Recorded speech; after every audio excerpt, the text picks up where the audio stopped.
जय हिंद स्टूडेंट्स, कैसे हैं आप लोग। Once again I welcome you all. मैं इंजीनियर अजय गुप्ता आप सभी लोगों का स्वागत करता हूं घटना चक्र के इस खूबसूरत से प्लेटफॉर्म के ऊपर। दोस्तों, जैसा कि पहले वीडियो में इंट्रोडक्शन वीडियो में ये बता दिया गया था कि हम लोग एसएससी सीजीएल का जो कंप्लीट सिलेबस है, जो कोर्स सिलेबस है, वो स्टार्ट करने वाले हैं, पूरी टीम के साथ स्टार्ट करने वाले हैं। यहाँ ना सिर्फ आपको इंग्लिश मिलेगी, इंग्लिश के अलावा मैथ्स, रीजनिंग, जीएस, एवरीथिंग आपको सब कुछ मिलने वाला है। सब कुछ मैं अपने अंडर गाइडेंस में चलवाऊंगा और प्रॉपर तरीके से एक एक चीज़ को प्रॉपर ऑब्जर्व करूंगा कि कहीं से कोई कमी ना आने पाए। जैसा कि स्टूडेंट्स ने मुझे अगर भरोसा दिलाया है तो हम चाहेंगे कि वो भरोसा आपके पास रहे। उस भरोसे के ऊपर पूरा मैं कायम भी रहूंगा। उसी के सिलसिले में आज ये क्लास स्टार्ट की जा रही है। तो आज ये पहली क्लास है जो आपके पास पहुंच रही है, वो इंग्लिश की क्लास आप पहले जा रही है। 12 से 1 इंग्लिश चलती रहेगी रेगुलर बेसिस पे, फिर 1 से 2 रीजनिंग मिलती रहेगी आपको। इसका एक वीडियो भी आएगा, आपको बताया जाएगा उसके बारे में। चलिए आज शुरू करते हैं। इंग्लिश को लेकर एक थोड़ी सी चर्चा करते हैं। आज हमारा पहला डे है, राइट। पहले दिन हम बहुत कुछ पढ़ने वाले तो नहीं है डियर, लेकिन आखिर इंग्लिश को कैसे पढ़ा जाए वो तरीका अपनाते हैं, क्योंकि पढ़ाने वाले पढ़ने वाले इस देश में बहुत सारे लोग हैं। लेकिन क्या आपने कभी सोचा कि वास्तव में इंग्लिश को कैसे पढ़ें कि बहुत ढंग से हमको आ जाए, कॉन्सेप्चुअली कैसे आ जाए, रटना ना पड़े, कोई चीज़ याद ना करना पड़े। क्या कभी आपने सोचने का प्रयास किया? इन जनरल मैं देखता हूँ स्टूडेंट्स को कि इंग्लिश के वर्ड्स को लेकर, ग्रामर के रूल्स को लेकर, ग्रामर के रूल्स एंड एक्सेप्शंस को लेकर पूरे टाइम याद करने का प्रयास करते हैं। मतलब वो अपनी पूरी जिंदगी गुजार रहे हैं याद करने में, रटने में, फिर भी उनको सफलता नहीं मिल रही है, फिर भी उनको चीजें याद नहीं हो पा रही। तो आखिर क्या वजह है? क्या इस वजह को छोड़ना पड़ेगा? क्या हम इसको छोड़कर कोई और रास्ता अपना सकते हैं? तो यस, इन सारे सवालों का जवाब हाँ में है। इनके बिना भी इंग्लिश को सीखा जा सकता है। Without these things, without these rules and exceptions, English can be understood in a very easy manner. English can be learned in a very easy manner.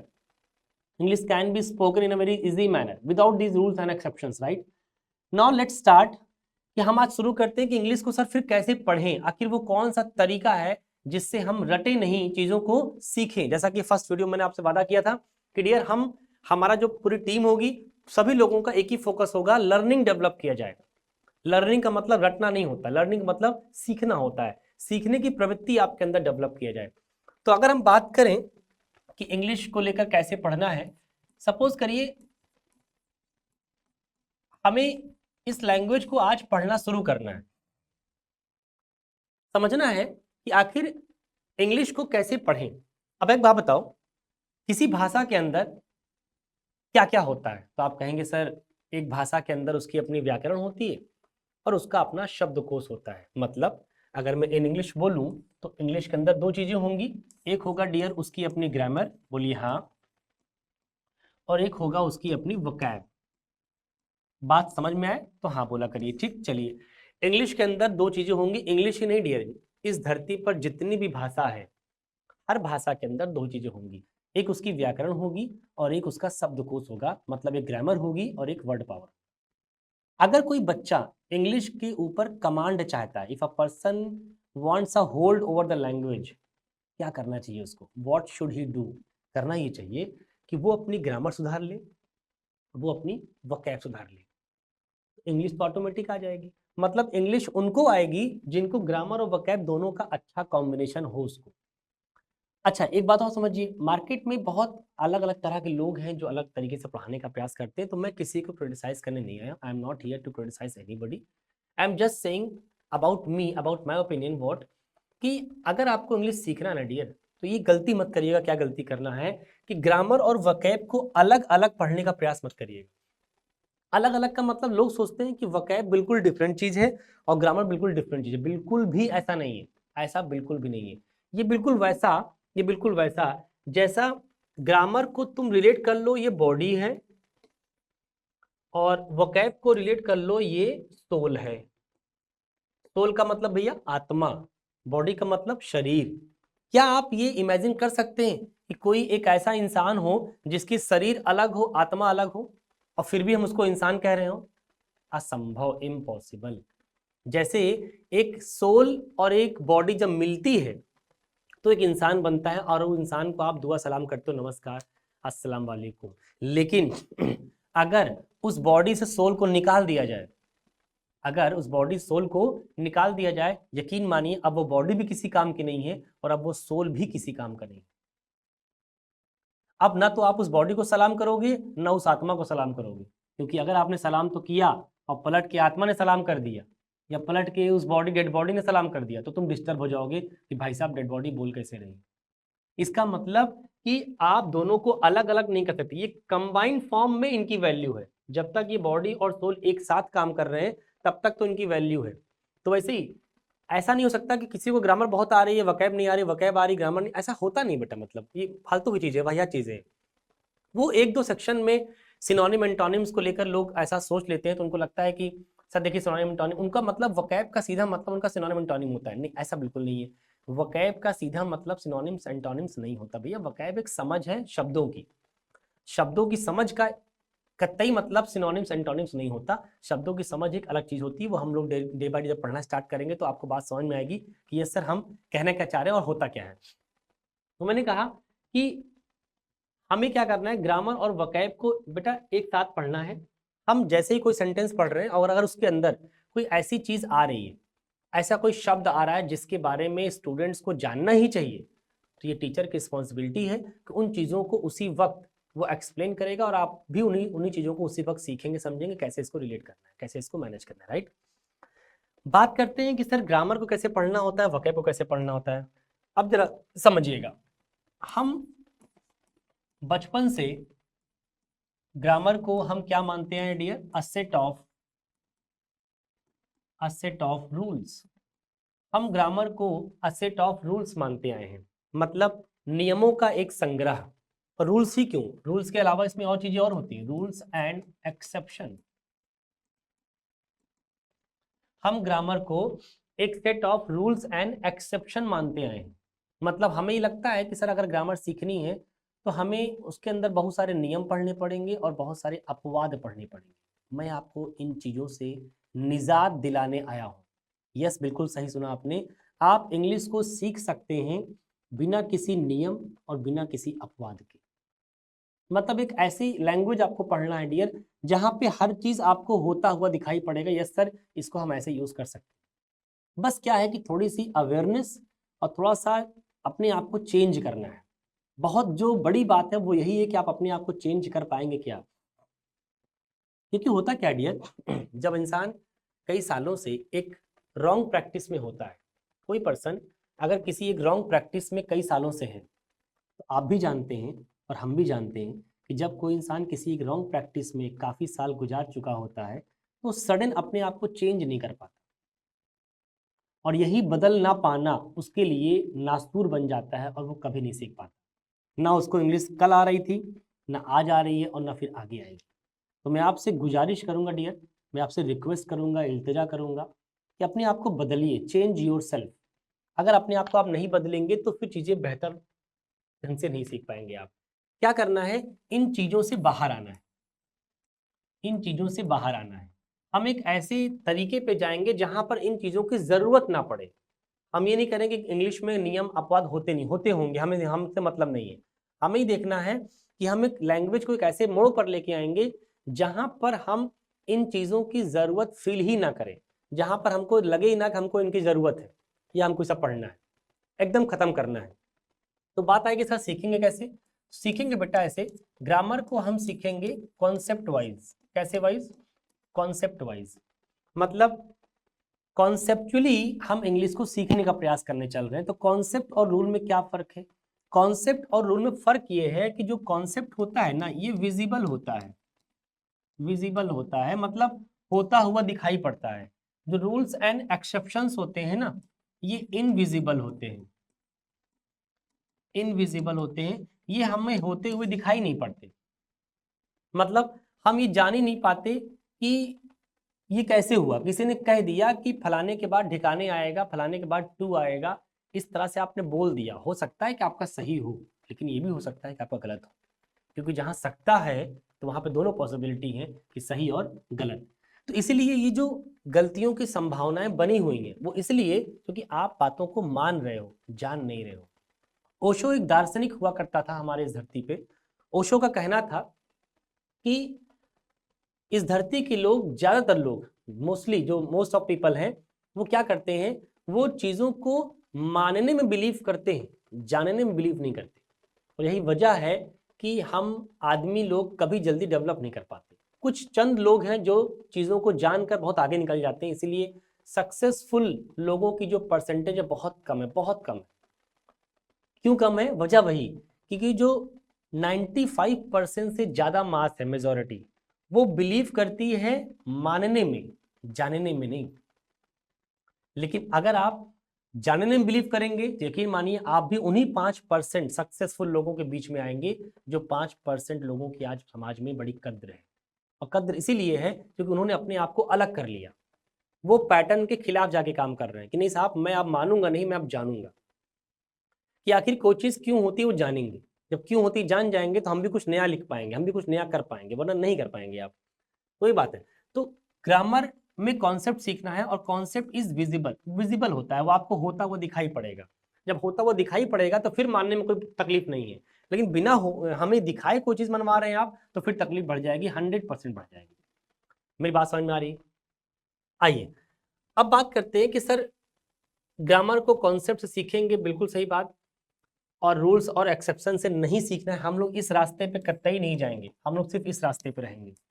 अभी कैसे है, कैसे काम करता है, इसके आगे की बात करते हैं। पहले इसके पहले हम वोकैब को भी समझ लें कि वोकैब को कैसे पढ़ना है। ठीक है, आइए वोकैब को कैसे पढ़ना है। हमने ग्रामर समझ लिया कि ग्रामर को कैसे पढ़ेंगे, कॉन्सेप्ट वाइज पढ़ेंगे। हम रूल्स या एक्सेप्शन के तरीके से चीजों को नहीं पढ़ेंगे। फिर बात आएगी सर हम वोकैब को कैसे पढ़ेंगे। तो बेटा वोकैब को ऐसे पढ़ेंगे, वोकैब में पहले क्या क्या टॉपिक है बोलो समझ लो।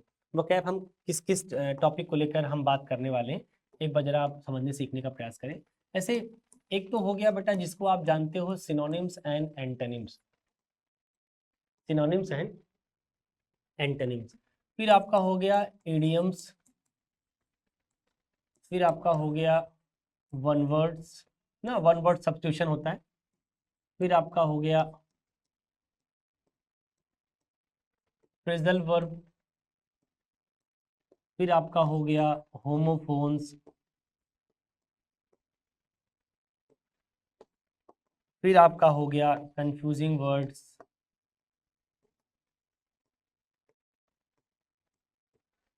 ये जो कुछ वर्ड लिखे गए हैं, सिनोनिम्स एंटोनिम्स है, इडियम्स है, वन वर्ड्स है, फ्रेजल वर्ब है, होमोफोन्स है, कंफ्यूजिंग वर्ड्स है, इनको हम वोकैब सेक्शन के अंदर पढ़ते हैं। मतलब ये सेक्शंस हैं जिसके ऊपर हमें काम करना है। अगर कोई बच्चा ये कह रहा है कि सर मुझे ना वोकैब नहीं आता, तो बेसिकली वोकैब नहीं आता तो उसको क्या नहीं आ रहा है, हम क्या समझेंगे, हम ये समझेंगे कि साहब उसको सिनोनिम एंटोनिम्स नहीं आता, उसको इडियम्स नहीं आता, उसको वन वर्ड नहीं आता, उसको फ्रेजल वर्ब नहीं आता, उसको होमोफोन्स नहीं आता, उसको कंफ्यूजिंग वर्ड्स नहीं आता, ये चीज़ें नहीं है।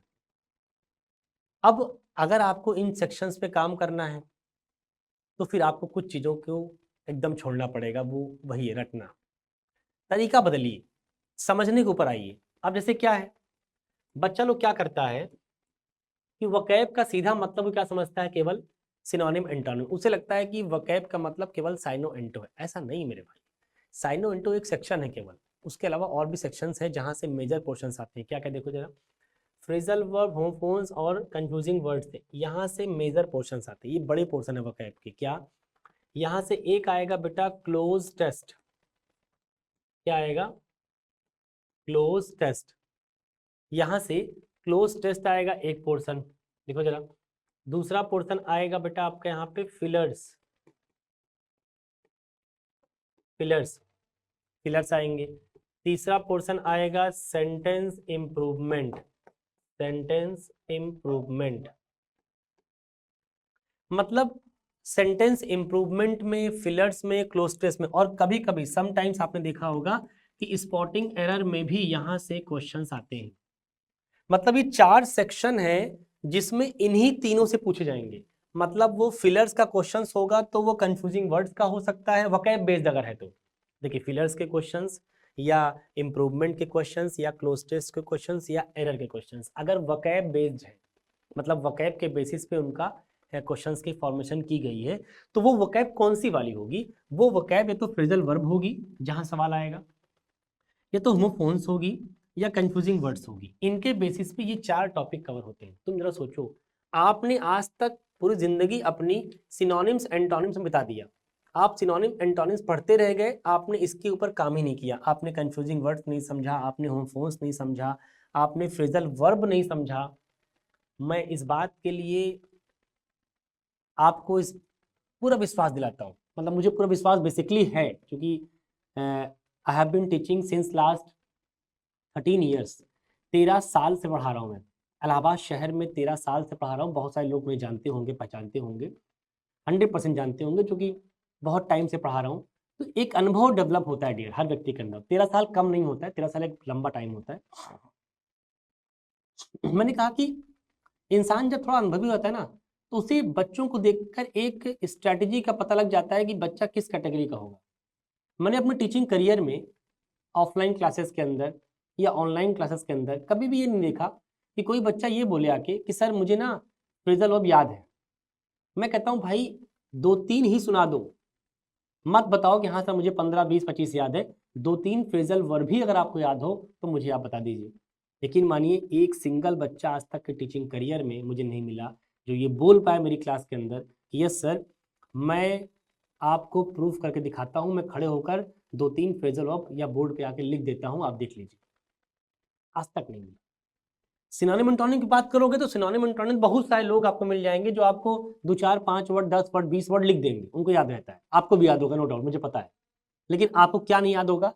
आपको फ्रेजल वर्ब नहीं पता होगा, आपको होमोफोन्स नहीं याद होगा, आपको कंफ्यूजिंग वर्ड्स नहीं याद होगा, क्योंकि इसके ऊपर इन जनरल कहीं पर बहुत ज्यादा फोकस किया नहीं जाता, या लड़का करता नहीं। दोनों बातें हो सकती हैं। हो सकता है टीचर भी ना कर रहा हो सकता है लड़का भी ना कर रहा हो। तो ये जो दिक्कतें आती हैं, इसीलिए आपने अमूमन ये इन जनरल देखा होगा, क्या देखा होगा कि बच्चों की 2-3 चीजें बड़ी वीक रहती है। क्या क्या? एक पोर्शन होता है डियर रीडिंग कॉम्प्रिहेंशन का, और एक पोर्शन होता है क्लोज टेस्ट का। ये दोनों पोर्शन बच्चों के कमजोर रहते हैं। उसकी कमजोरी की वजह वही है, उसने चीजों को रटा है। देखो ग्रामर में क्या रटा? नियम और अपवाद। वोकैब में क्या रटा? वर्डों की मीनिंग। इससे न तो आरसी कर पाओगे और ना क्लोज टेस्ट कर पाओगे, कभी नहीं कर पाओगे। वजह वही, क्योंकि English is not about your mugging up the rules and exceptions.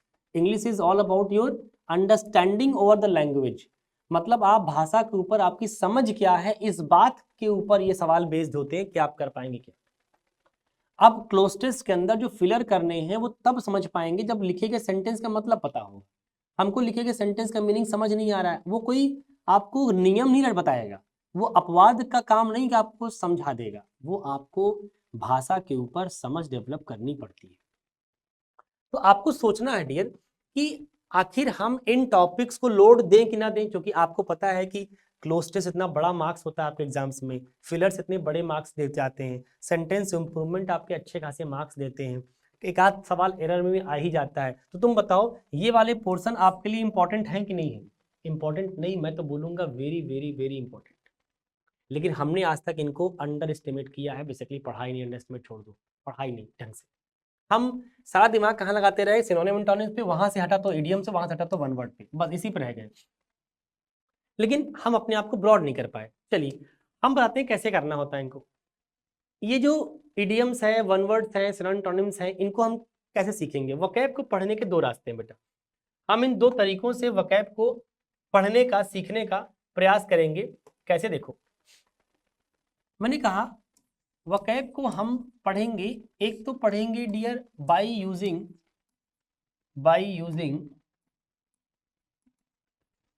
Root method. Root method एक मेथड होता है जिसका नाम है रूट मेथड। रूट मेथड के बेसिस पे हम लोग वोकैब को सीखने का प्रयास करेंगे। रूट क्या होता है?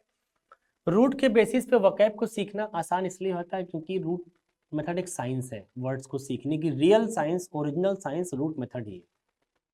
क्या कहती है? रूट का मतलब जिस रूट से मिल के कोई शब्द बना है,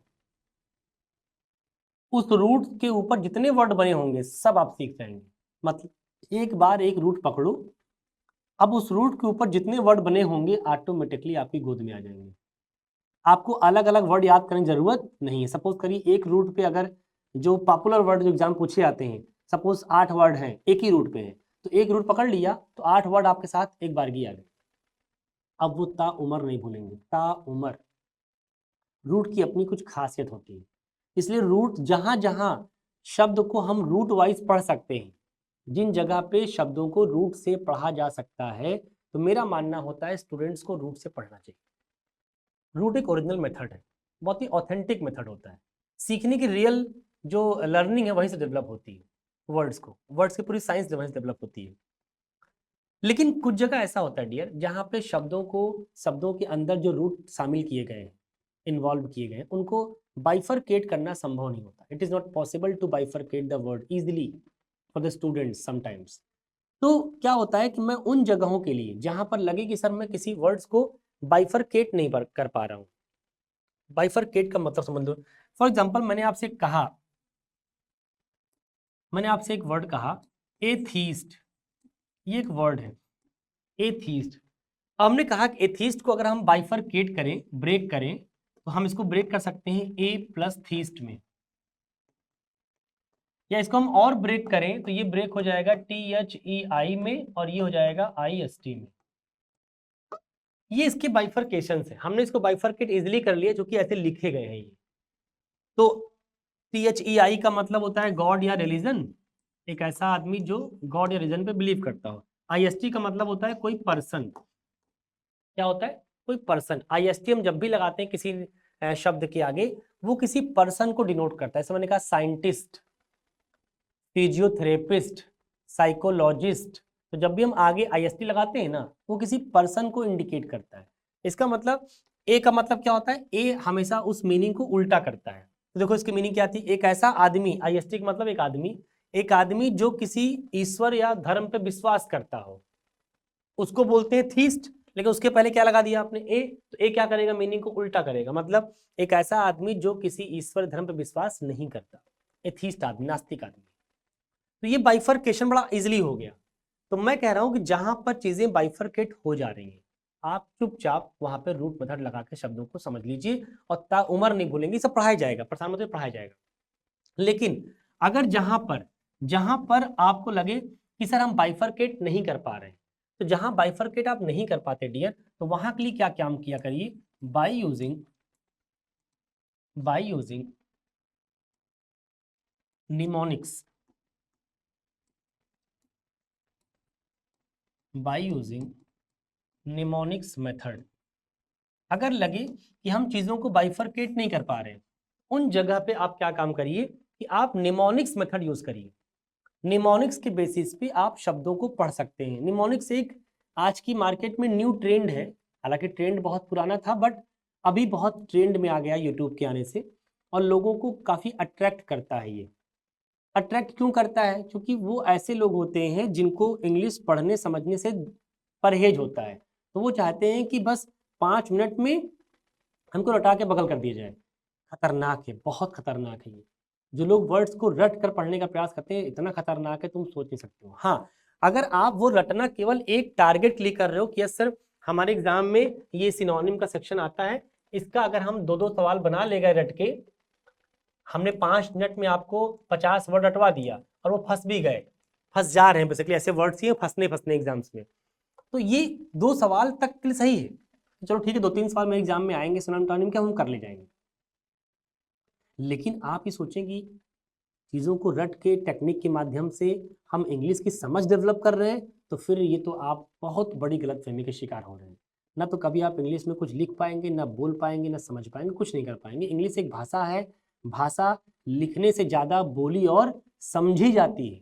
कोई आपके सामने बोलेगा तो आप समझेंगे, या आपको किसी को बोलना पड़ेगा। लिखेंगे बहुत कम। हिंदी देख लीजिए, हिंदी आप दिन भर में 1-8 पेज भी नहीं लिखते होंगे, मैं प्रॉमिस करता हूँ 1 पेज भी आप हिंदी लिखते नहीं होंगे, लेकिन हिंदी दिन भर बोलते हैं और दिन भर समझते हैं। इसीलिए भाषा को जब आप सीखिए ना, तो अपने लाइफ में उसको उतारिए। भाषा कोई सब्जेक्ट नहीं है, it is not reasoning, it is not mathematics, it is not GS। English एक भाषा है, और भाषा बोली जाती है, समझी जाती है, रादर देन राइटिंग, लिखने के बजाय, राइट। तो मैंने कहा वोकैब को हम 2 तरीके से पढ़ेंगे बेटा, by using mnemonics and by using root. जहां रूट थोड़ा डिफिकल्ट हो रहा है आपके लिए, चीजों को ब्रेक करना, बाइफरकेट करना, तो वहां पे आप किसके साथ जाइए, निमोनिक्स के साथ जाइए, राइट।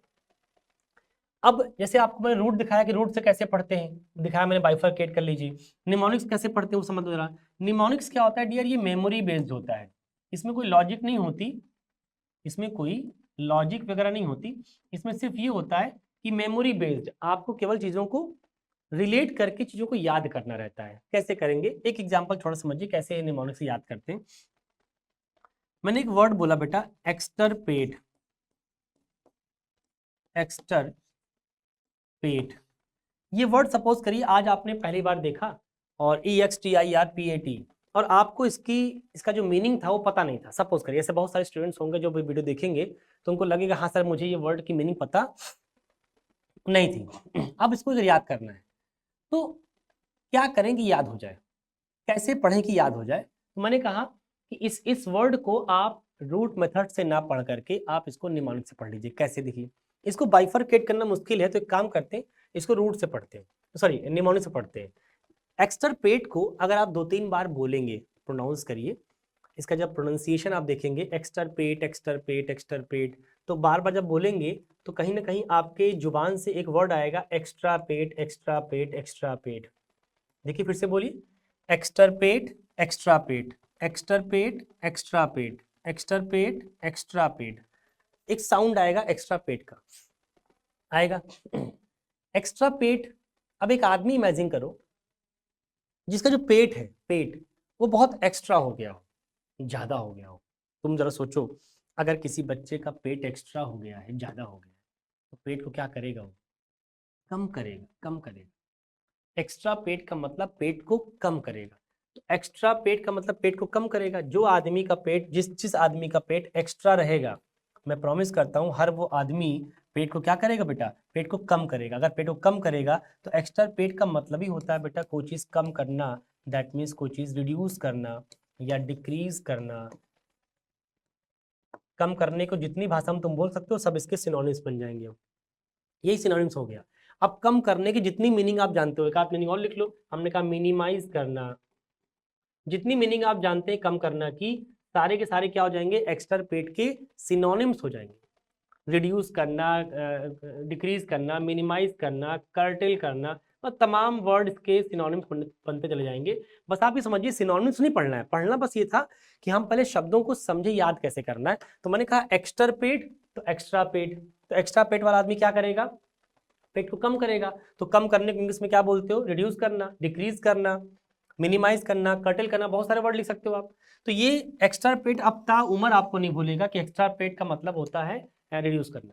ये है निमोनिक्स, और पहले वाला था आपका रूट मेथड। तो मैंने आपको सिखाने का प्रयास किया कि आखिर हम वकैब को किस तरीके से डील करने वाले हैं। वास्तव में वकैब एक साइंस है, उसकी अलग क्लास है, अलग कला है पढ़ने की। बस आप थोड़ा सा अपने अंदर धैर्य लाएं और पेशेंस के साथ हमारे चैनल पे लाइव रहा करें। अभी तो क्लासेस आपको रिकॉर्डेड फॉर्म में मिल रही हैं, आगे चलकर हम लोग क्लास को लाइव करेंगे प्रॉपर, जैसे ही हमारा यूट्यूब परमिशन दे देगा। हमारा प्रयास है कि जितनी जल्दी हो सके हम आपके साथ लाइव सेशन में जुड़ें, और लाइव में जब बच्चा कमेंट करेगा और उसको लगेगा हाँ सर वास्तव में जैसा आप पढ़ा रहे हैं वैसा हमने आज तक चीज़ों को समझने सीखने का प्रयास, इतनी आत्मीयता से कोई जुड़ाव नहीं डेवलप कर पाया। मैं प्रॉमिस करता हूँ कि पूरी आत्मीयता के साथ वो जुड़ाव डेवलप होगा। बस अपने आप को धैर्य के साथ आप बनाए रखें, यहाँ पे चीज़ें बहुत बेहतर होंगी। ठीक है, चलिए, ये हो गया ग्रामर की बात, वकैब की बात, कि ग्रामर कैसे पढ़ेंगे, कॉन्सेप्ट वाइज पढ़ेंगे, वकैब कैसे पढ़ेंगे, रूट से पढ़ेंगे और निमोनिक से पढ़ेंगे। सब डील समझ में आ गया, कैसे कैसे वकैब में कौन कौन सेक्शंस होते हैं, कहाँ कहाँ से क्वेश्चंस बनेंगे, कैसे क्या होंगे, तो ठीक है।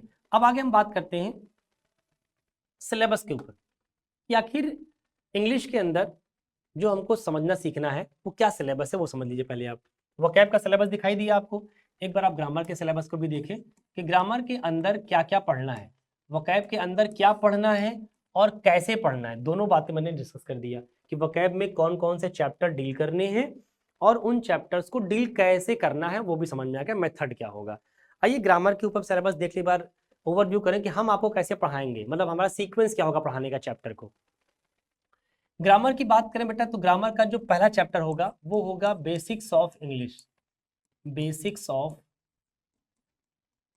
इंग्लिश। बेसिक्स ऑफ इंग्लिश में हम क्या पढ़ेंगे, एक्चुअल में मैं ये चैप्टर जानबूझ के पढ़ाता हूँ, ये कोई चैप्टर नहीं है, ये किसी किताब में आपको मिलेगा नहीं, ये मैं खुद डिज़ाइन करता हूँ। वो इसलिए मुझे ऐसा लगता है, हालाँकि आपको भी ऐसा लगता होगा मेरे ख़्याल से, कि जो बच्चा आज एसएससी सीजीएल की तैयारी करने जा रहा है, मोस्टली उसमें ऐसे लड़के होंगे, ज़्यादातर मेजॉरिटी ऐसी होगी जो बिलॉन्ग करती होगी विलेजेस से, रिमोट एरिया से। अगर वो गाँव से बिलॉन्ग करते हैं, तो फिर ज़ाहिर-सी बात है गाँव के बच्चों की एक चीज़ तो हमेशा कमज़ोर रही है, वो क्या है? अंग्रेजी भाषा। हाँ, गाँव के बच्चों की मैथ्स और रीज़निंग ठीक-ठाक रहती है, क्योंकि गणित के मास्टर गाँव में एक से बढ़कर एक मिल जाते हैं, एक से बढ़कर एक गणित के मास्टर मिल जाते हैं, जिससे गाँव के बच्चे भी ढंग की मैथ सीख लेते हैं, ढंग की रीज़निंग सीख लेते हैं, जिसको गणित आती है, रीज़निंग तो आती है। लेकिन डियर, एक कमी रह गई गाँव में, कि गाँव में अंग्रेजी के मास्टर खोजे नहीं मिलते। मतलब पूरे गाँव में ऐसा होगा कि गणित की 10 कोचिंग होगी, तो अंग्रेजी की 2 कोचिंग होगी और 2 के दोनों चौपट होंगे। ऐसा आपने भी देखा होगा, आपके गाँव में भी होगा। इसलिए बच्चा आके कहता है क्लास में कि सर क्या करें सर, आप इतना डाँट रहे हैं, हमारे गाँव में पढ़ाया नहीं गया, मैं क्या करूँ? मेरे कॉलेज में पढ़ाया नहीं गया, मैं क्या करूँ? मेरा मास्टर नहीं पढ़ाया, मैं क्या करूँ? मतलब बच्चा ब्लेम करता है अपने कॉलेज को, अपने स्कूल को, अपने टीचर्स को, और वजह एक ही है, वो कह रहा है कि सर हमारे गाँव में इंग्लिश लैंग्वेज पढ़ाने वालों की इस तरीके से, जो बिना नियम कानून की चीज़ों को सिखा पाएँ, ऐसा करने वाला सर कोई था नहीं। मैं पहले बच्चों को बहुत डाँटा करता था, लेकिन अभी मुझे ये एहसास होता है, मैं भी कई गाँव विज़िट किया, ऐसे ही स्टूडेंट से मिलने का हमारा शौक रहता है। मैं जब भी खाली होता हूँ तो मैं अलग-अलग गाँव में अपने जो भी हमारे बच्चे हमसे पढ़े हुए हैं, तो मैं उनसे बोलता हूँ कि वहाँ पे एक मीटिंग ऑर्गेनाइज़ करो और वहाँ के लोगों को बुलाओ। वहाँ के ऐसे लोगों को बुलाओ जो स्टूडेंट्स इंग्लिश की फ़ील्ड में प्रॉब्लम्स फेस कर रहे हैं। उन लोगों को वहाँ एकत्रित करो, इकट्ठा करो और मैं वहाँ पे आऊँगा और बढ़िया चाय-पानी किया जाएगा, बैठ के बात की जाएगी। तो मैं जब कई सारे गाँव में जाने लग गया और बात करने लग गया, तो मुझे एहसास हुआ कि नहीं यार, वास्तव में मैं लड़कों को फालतू में डाँटा करता था कि तुम लोग नालायकीपन करते हो। हकीकत यही है कि गाँव में इंग्लिश पढ़ाने वालों की बहुत कमी है। मतलब हैं तो 1 आध 2 टीचर, लेकिन सो कॉल्ड टीचर वो इस लेवल पे नहीं है कि वो इंग्लिश को सिखा पाएँ। वो खुद बहुत कन्फ्यूज़्ड हैं, क्योंकि उनको भी इंग्लिश पढ़ाने का तरीका नहीं पता। वो वही सन 70 के तरीके से पढ़ा रहे हैं, ता है, रहा है, चुका है, ना मतलब इस तरह की बदतमीज़ियाँ सिखा रहे हैं। तो ये सब चीज़ें तो आप पढ़कर कभी नहीं सीख पाएँगे।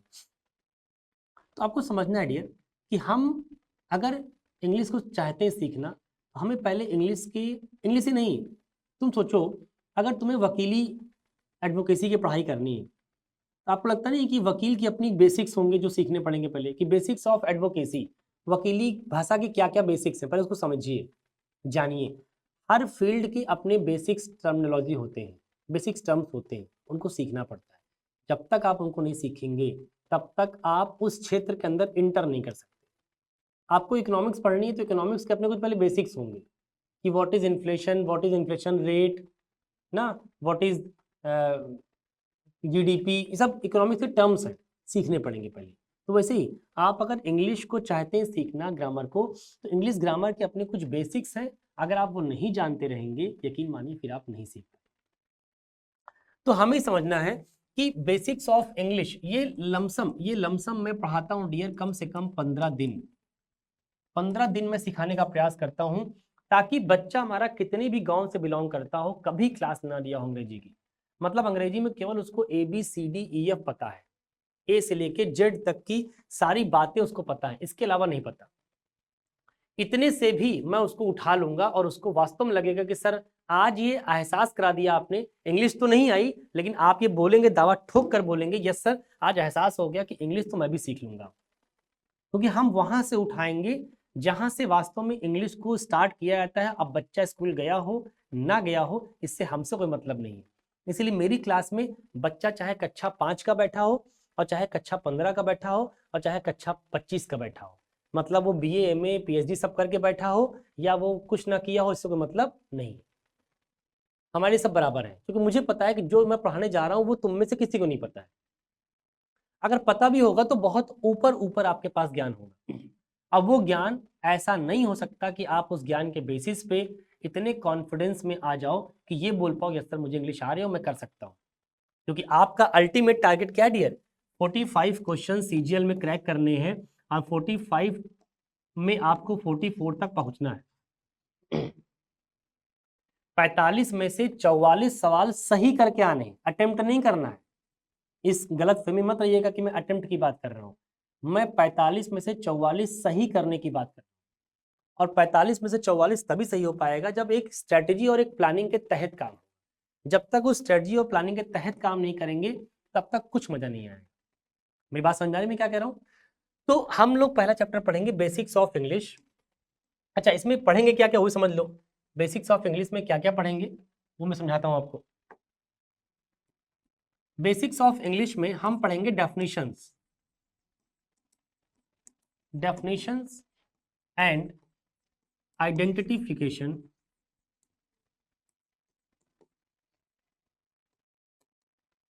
Identification of noun, pronoun, adjective, adverb, verb, preposition, conjunction and interjection। ध्यान रखिएगा, हम आखिर इसके अंदर एक बात और पढ़ेंगे, आर्टिकल। ये चैप्टर हम पढ़ने वाले हैं बेसिक्स ऑफ इंग्लिश में। आपको लगेगा अरे सर आप तो बेसिक में पूरी अंग्रेजी पढ़ा दिए ना भाई, आप गलत समझ लिए। हमने पूरी अंग्रेजी लिख तो दिया है, ये अंग्रेजी का कंप्लीट सिलेबस है, कोई भी इंग्लिश लैंग्वेज का सिलेबस इसके बाहर होता नहीं, यही है सब कुछ। लेकिन हम यहाँ क्या पढ़ने वाले हैं, हम यहाँ केवल ये देखेंगे डियर, इन शब्दों के परिभाषा क्या है और इनकी आइडेंटिफिकेशन क्या है। मतलब किसको नाउन बोलते हैं और नाउन हम देखते ही पहचान जाए, किसको प्रोनाउन बोलते हैं और हम प्रोनाउन देखते ही पहचान जाए, किसको हम एडजेक्टिव बोलते हैं और हम एडजेक्टिव देखते ही पहचान जाए। मतलब हमें सेंटेंस में लिखे गए शब्दों पे ये डिफ्रेंशिएट करना है, देखकर आइडेंटिफाई करना है कि लिखा गया शब्द पहले तो क्या है, वो नाउन है कि प्रोनाउन है कि एडजेक्टिव है कि एडवर्ब है कि वर्ब है कि कंजंक्शन है, क्या है। इसके लिए क्या है, इसके लिए ये क्लास दी जाती है ताकि आप पहचानना सीखें। जैसे मान लो मैं अभी इस कमरे में पढ़ा रहा हूँ आपको, तो आपके सामने ये क्या दिख रहा है बेटा, डिजिटल बोर्ड दिख रहा है जिसपे हम पढ़ा रहे हैं, ये डिजिटल मार्कर हो गई आपके प्रकार से, ये पोडियम पर जिसपे मैं खड़ा होकर पढ़ा रहा हूँ राइट हाथ रख के, ये मेरे सामने स्क्रीन लगी हुई है। तो इस कमरे में रखी हुई हर चीज का अपना एक नाम है कि नहीं। मेरे सामने कैमरा लगा हुआ है, यस बिल्कुल नाम है। अगर नाम है बेटा, तुम जरा सोच के बताओ कि अगर नाम है तो पहचान पाए तब तो नाम जान पाए, अगर पहचान ही नहीं पाओगे तो नाम जान भी नहीं पाओगे। ऐसे ही अंग्रेजी में सेंटेंस होते हैं, सेंटेंस के अंदर शब्द होते हैं, वर्ड्स होते हैं, उन वर्ड्स के भी अपने कुछ नाम होंगे। वो नाम आप कब बोल पाएंगे, आप तब बोल पाएंगे जब जान पाएंगे हाँ सर ये नाउन है ये प्रोनाउन है। कैसे पता लगेगा नाउन है, नाउन की परिभाषा बताएगी, नाउन की डेफिनेशन बताएगी, तो आप क्या कर पाएंगे, आइडेंटिफाई कर पाएंगे। जब तक नाउन की डेफिनेशन आप जानेंगे नहीं तब तक वो आइडेंटिफाई भी नहीं कर पाएंगे आप। तो हम इन चैप्टर्स में क्या करेंगे, 15 दिन के अंदर आइडेंटिफाई करना सीखेंगे, what is noun, what is pronoun, what is adjective, what is adverb, what is verb. पहले अभी जाने, तो जानेंगे नहीं तो मजा आएगा नहीं। तो इस बात का ख्याल रखना डियर कि कैसे हमको पढ़ना। आइए फिर नेक्स्ट हम देखते हैं, पहला पहला सब चैप्टर हो गया। सेकेंड चैप्टर हम स्टार्ट करेंगे, मतलब जो कोर्स सिलेबस स्टार्ट होगा, वो जो बेसिक्स था, मैं काम करता हूँ इस बेसिक्स को कोई चैप्टर का नाम नहीं देता हूँ, इस बेसिक्स को बस अलग से डील करेंगे। चैप्टर आपका स्टार्ट करेंगे, जो आपके सिलेबस को हम स्टार्ट करेंगे वो स्टार्ट करेंगे यहाँ से, पहले चैप्टर से, and that is time and tenses. Time and tense ये आपका इंग्लिश का पहला चैप्टर होगा जहां से हम इंग्लिश को शुरू करेंगे। मतलब टेंस चैप्टर से आपका सिलेबस हम स्टार्ट करेंगे। हम नाउन प्रोनाउन से आपके चैप्टर स्टार्ट नहीं करेंगे। हम पहला चैप्टर क्या लेंगे, टाइम एंड टेंस। जो इसके पहले वाला पार्ट था ये केवल डेफिनेशन और आइडेंटिफिकेशन था, बेसिक्स ऑफ इंग्लिश का पार्ट है कि शुरू करने से पहले 2-3 पेज आप पहले पढ़ लीजिए ताकि आप आगे की बात को समझ पाए राइट। हम इंग्लिश का जो सिलेबस स्टार्ट करेंगे टाइम एंड टेंस से स्टार्ट करेंगे। फिर आपके सामने हम डिस्कस करेंगे कॉजेटिव वर्ब क्या होता है, कैसे काम करता है, इसके ऊपर बात करेंगे। फिर हम बात करेंगे बेटा कंडीशनल सेंटेंस, कंडीशनल सेंटेंस। फिर हम बात करेंगे आपके सामने नॉन फाइनाइट्स, नॉन फाइनाइट्स। फिर हम बात करेंगे आपके सामने क्लॉज एनालिसिस, ठीक है। फिर हम बात करेंगे आपके सामने कंजंक्शंस, फिर हम बात करेंगे आपके सामने वॉइस, फिर हम बात करेंगे नरेशन, फिर हम बात करेंगे आपके सामने नाउन, फिर हम बात करेंगे प्रोनाउन, फिर हम बात करेंगे एडजेक्टिव, फिर हम बात करेंगे एडवर्ब, फिर हम बात करेंगे प्रेपोजिशन, फिर हम बात करेंगे क्वेश्चन टैग, फिर हम बात करेंगे लिंकिंग वर्ब, फिर हम बात करेंगे मॉडल,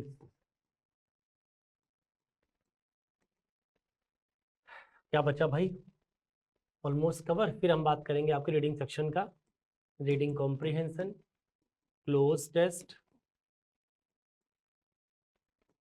और फिर हम बात करेंगे सेंटेंस रीअरेंजमेंट, सेंटेंस रीअरेंजमेंट।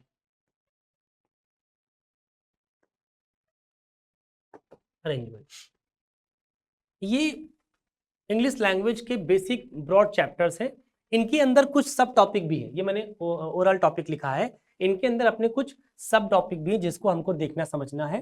तो ये चैप्टर्स हम लोग शुरू करेंगे, लेकिन ध्यान रखना है इनको करने से पहले आपकी समझ पहले बेसिक्स ऑफ इंग्लिश के ऊपर इस कदर होनी चाहिए कि ताकि आप चीज़ों को हम जिस लहजे में आपके सामने पेश करने वाले हैं आप उस तरीके के लिए पहले परिपक्व हो जाएं, यूज्ड टू हो जाएं, तभी हमें भी अच्छा लगेगा, हम कुछ दे पाएंगे, तभी आपको भी अच्छा लगेगा, आप कुछ ले पाएंगे।